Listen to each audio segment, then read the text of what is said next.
Limits of the Flesh, Chapter 80, Fantasy Fiction by Azazyel. Sleight Art 18.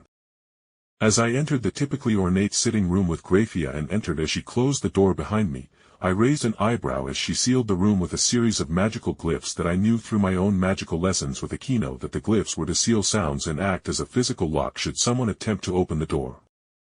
I wasn't feeling threatened or anything as we always as a matter of fact sealed the room should we need to talk about important stuff that could impact the clan, so I raised an eyebrow as I looked to Venelana and then to Grayfia as the Queen of Maids took a seat next to the Gremory Matriarch. So Grayfia told me that we needed to discuss something. I gently led in, and the ladies shared a look before Venelana began to speak. "Jake, what do you know of the Gremory bloodline?" she asked, and I raised an eyebrow and reflexively felt the passive, plot armor, bloodline ability of the devil's luck that the Gremory clan had, and I said as such, with her nodding and continuing.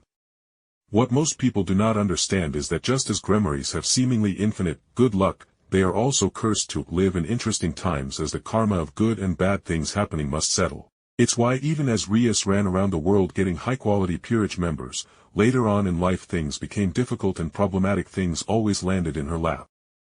That kinda made sense, as even if she was Surzek's sister and had a Longinus wielder in canon, the amount of assholes and nonsense that kept happening in the large town or small city of Kua was ridiculous honestly. But if she was paying back the luck of running into all her high-quality peerage members in the worst state that made them latch onto her, the balance in karmic retribution would explain the canon nonsense always bum-rushing her.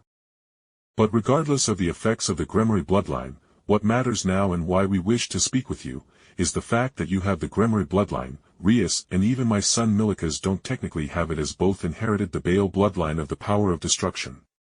And the Gremory ancestor isn't slated to wake up for months if not a full year. Grayfia explained before taking a breath. Jake, the laws of the underworld are complicated.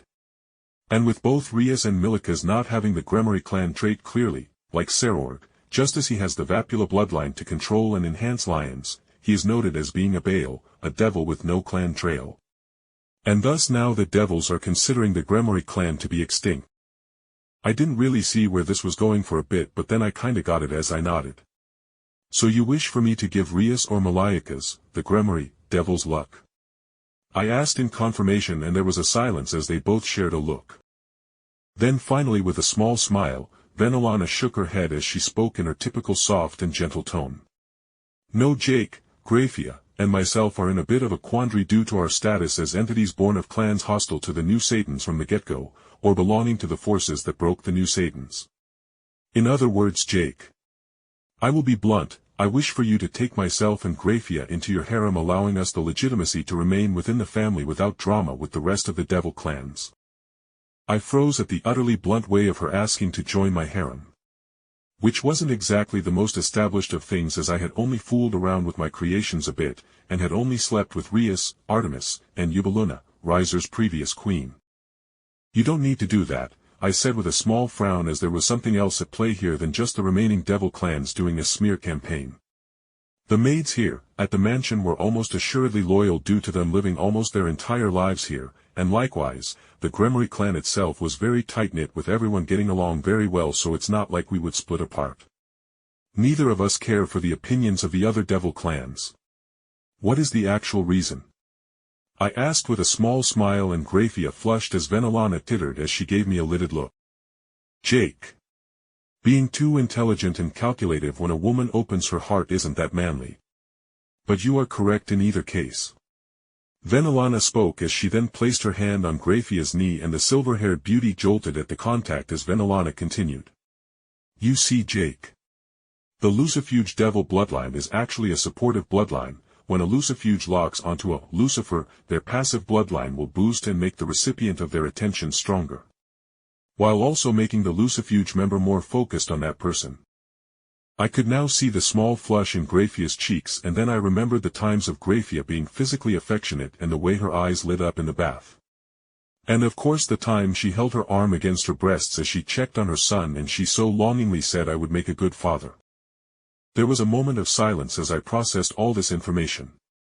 And finally, after a bit of mental gymnastics, I nodded in understanding and I spoke out my thoughts. I mean, I already accepted Milikas as my brother-in-law.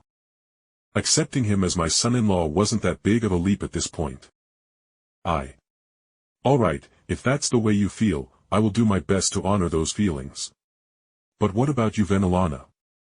I asked with a wry smile as she elegantly giggled behind a closed hand, and then she looked at me with almost slitted eyes as her voice came through her hand huskily. And I must be the lonely widow of the Gremory clan? Unloved and left with the warmth of a man and meant to only knit the clothes of the children you will be creating with your harem? She monologued, and as my eyebrows raised at her nonsense, I heard a giggle as she lowered her hand and then leaned forward, and I couldn't help but notice her massive breast's cleavage that was open to my eyes with the motion as she spoke. Jake, I am a needy woman. I was the queen of Zeodicus's harem and I have needs. I want you, Jake. You are already the head of the Gremory clan basically, so, as long as you take me as your concubine or as a wife, I can continue my work as the matriarch of the clan without any issues. Venelana finally shrugged and finished her speech with, and frankly, Rias has told me about the degenerate stuff you can do with your flesh crafting, and I want to try this mind break fetish she mentioned. She spoke and then added frankly, and Jake, you are right. I certainly love you a bit, not as much as my previous husband granted, but I can see myself coming to love you deeply in the countless years we have. With that final speech from Venelana, that was it. There was now a sort of tension in the room as Grayfia and Venelana were clear as to what would happen naturally as a member of my harem.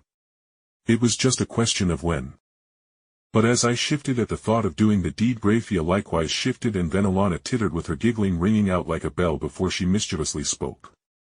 Oh, dear. Already think of the carnal aspects. Should I leave you two alone? She teased, and I think I got where Akeno got a lot of her teasing from. But regardless, I struck back verbally. I only shifted. Aren't you the one going to that level? I questioned, and she paused before actually nodding as she hefted her large breasts under her arms and then stretched as she stood up from the couch she was sharing with Grayfia, and then walked over and leaned over at face level with me and her large breasts hanging in view from the cut in her dress. I am a needy woman, Jake, who has lived for millennia and tasted all forms of the forbidden fruit. Rias got her love of nudity from me. Say the word and I will drop my dress right now and we can see where things go. She teased, and I couldn't help but see how Grayfia's face had become utterly pink at how shameless Venelana was.